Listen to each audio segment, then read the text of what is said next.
Iblis yang bergelar setan merupakan panglima tertinggi dalam kekufuran dan kesyirikan. Iblis memiliki sifat dasar angkuh.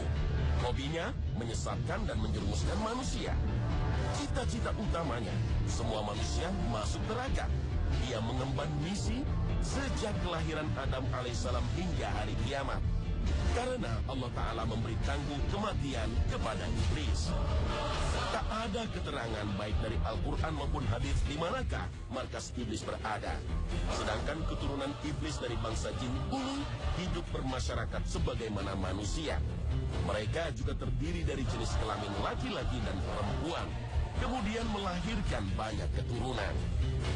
Sebagian ulama berpendapat bahwa bangsa jin bisa berhubungan badan dengan manusia, bahkan melahirkan anak dari hubungan itu. Pendapat ini merujuk pemahaman firman Allah.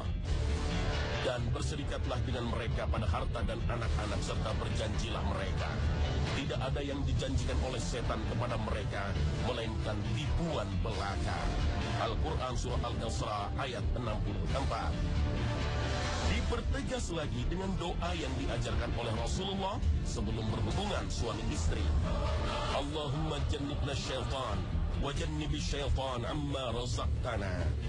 Ya Allah, hindarkan kami dari setan dan hindarkan pula setan dari rezeki yang Engkau anugerahkan kepada kami. Namun, sebagian ulama memahami ayat dan doa itu tidak secara tekstual, melainkan metafora. Yang dimaksud berserikat dengan setan dalam harta adalah harta haram dan harta yang tidak dibenarkan di jalan Allah. Sedangkan yang dimaksud berserikat dengan setan dalam anak adalah anak-anak hasil perzinahan. Begitu pula dengan doa sebelum hubungan suami istri, lebih bertujuan menciptakan suasana spiritual dan kedekatan dengan Allah. Karena pasangan suami istri yang selalu berzikir pada Allah akan mempengaruhi perkembangan jiwa anak. Wallahu a'lam bis-shawab. Bangsa jin juga memiliki syahwat sebagaimana manusia. Tak mengherankan jika banyak orang yang dirasuki jin karena disukainya. Kejadian ini sering ditemukan dalam terapi ruqyah. Bangsa jin yang merasuki seseorang mengaku jatuh cinta padanya.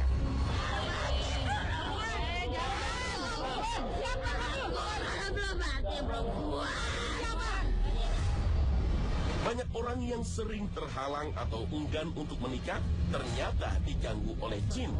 Begitu pula orang yang memiliki orientasi seks menyimpang, misalnya menyukai sesama jenis, merupakan salah satu bentuk gangguan jin.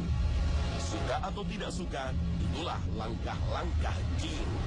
Bahkan, jin bisa masuk dalam logika otak manusia dan merasuki dalam frekuensi mimpi. Jin mampu menjelma menjadi seorang perempuan cantik atau lelaki tampan dan muncul berulang dalam mimpi. Karena itulah orang yang terlalu sering mimpi basah merupakan salah satu gangguan jin. Rasulullah telah mengajarkan kepada kita untuk selalu berdoa sebelum memasuki kamar mandi. Allahumma inni a'udzubika minal khubuthi wal khaba'ith. Ya Allah, aku berlindung kepadamu dari gangguan jin lelaki dan jin perempuan. Dengan doa inilah, insya Allah menutup pandangan jin untuk melihat aurat kita saat mandi. Karena setan akan tertarik dengan perilaku yang menyimpang seksual. Lalu bagaimanakah sesungguhnya bentuk jin? Jin suka tinggal di tempat-tempat yang tidak dihuni oleh manusia, seperti padang pasir, hutan, dan lautan. Jin juga suka tinggal di tempat-tempat yang telah ditinggalkan oleh manusia, seperti rumah kosong dan bangunan yang tidak dipakai. Ada juga jin yang tinggal di rumah oleh manusia. Jin yang beriman akan senang tinggal bersama orang beriman. Sebaliknya, jin yang kafir dan durhaka juga akan senang tinggal dengan manusia yang memiliki perangai yang sama seperti dirinya. Patung dan lukisan makhluk hidup juga biasa ditempati jin. Bangsa jin gemar menempati pasar-pasar, tempat perbelanjaan, dan tempat hiburan untuk menggoda manusia agar lalai dari batasan halal dan haram. Ada juga di antara mereka yang tinggal di tempat-tempat pembuangan sampah. Karena salah satu makanan jin adalah tulang belulang, sisa makanan manusia. Sebagian mereka juga ada yang menetap di toilet dan tempat kotoran lainnya. Banyak hadis yang menyatakan jin berkeliaran saat menjelang matahari terbenam dan pada waktu gelap. Rasulullah bersabda, pada awal malam atau pada saat kalian memasuki, lindungilah anak-anak kalian karena setan berkeliaran pada saat itu. Apabila awal malam telah berlalu, biarkan mereka dan tutuplah pintu serta sebutlah nama Allah, karena setan tidak mampu membuka pintu yang tertutup jika disebut nama Allah ketika menutupnya. Hadis riwayat Bukhari, Muslim. Bangsa jin makan dan minum, tapi tidak ada keterangan baik dari Al-Quran maupun hadis yang menjelaskan bagaimana cara mereka makan. Dalam sebuah hadis riwayat Muslim, Rasulullah mengajarkan kepada kita untuk makan dan minum dengan tangan kanan dan tidak menggunakan tangan kiri sebagaimana setan. Suatu ketika Rasulullah melihat seseorang yang makan tanpa membaca bismillah, tapi pada suapan terakhir ia membaca bismillah awwaluhu wa akhiruhu.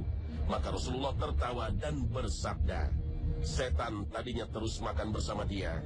Ketika dia membaca bismillah, setan memuntahkan apa yang telah masuk ke perutnya. Hadis riwayat Ahmad, Abu Daud dan An-Nasa'i. Logikanya, jika setan makan dan minum, maka mereka pun buang air besar dan air kecil. Ternyata dalam sebuah hadis disebutkan, orang yang tidur pada saat matahari terbit dan ia belum sholat subuh, setan telah kencing di telinganya. Para ulama berbeda pendapat memahami hadis-hadis ini, apakah bermakna hakiki atau metafora. Wallahu a'lam. Jin dan manusia berada di alam yang berbeda walaupun mendiami bumi yang sama. Bangsa jin diberi kemampuan yang tidak dimiliki manusia. Antara lain, jin mampu melihat manusia, sedangkan manusia tidak mampu melihat jin dalam wujud aslinya. Karena itu, orang yang mengaku melihat sosok asli jin, dipastikan orang itu berbohong, atau mungkin orang itu sudah bersekutu dengan jin, hingga apa yang dilihatnya sesungguhnya penglihatan jin dalam tubuhnya. Kecuali jika jin tersebut berubah bentuk ke dalam wujud lain, misalnya dalam bentuk manusia atau binatang. Perubahan bentuk ini tidaklah mudah bagi bangsa jin, karena mereka harus melakukan ritual dan membaca mantra-mantra tertentu yang diajarkan oleh tukang sihir dari kalangan bangsa jin. Dalam hadis lain, Rasulullah SAW juga pernah menceritakan kejadian saat beliau sholat dan diganggu oleh jin. Sesungguhnya setan merintangiku dan berbuat kasar kepadaku untuk merusak sholatku. Namun aku diberi kekuatan oleh Allah untuk mengalahkannya hingga aku pun mencekiknya. Sungguh muncul dalam diriku keinginan untuk mengikatnya pada salah satu tiang di masjid hingga pagi agar kamu dapat menyaksikannya. Namun tiba-tiba aku teringat ucapan saudaraku Sulaiman. Ya Tuhanku, ampunilah aku dan berikanlah aku kerajaan yang tak layak buat seorang pun sesudahku. Maka aku pun mengusirnya dalam kehinaan. Hadis riwayat Bukhari dan Muslim. Bangsa jin yang memiliki kemampuan berubah bentuk dan melakukan penampakan terhadap manusia, baik berwujud manusia ataupun binatang, maka mereka akan terikat dengan hukum di alam manusia. Mereka bisa disentuh, dipukul, atau dibunuh, sebagaimana dikisahkan dalam berbagai riwayat. Dalam hadis Nabi, kita juga memperoleh informasi bahwa ada binatang yang dapat melihat jin, bahkan malaikat. Jika kalian mendengar gonggongan anjing atau suara keledai, mohonlah perlindungan Allah karena melihat apa yang kalian tidak lihat. Hadis riwayat Abu Daud. Dalam hadis lain juga dijelaskan, suara ayam berkokok tanda binatang itu melihat malaikat.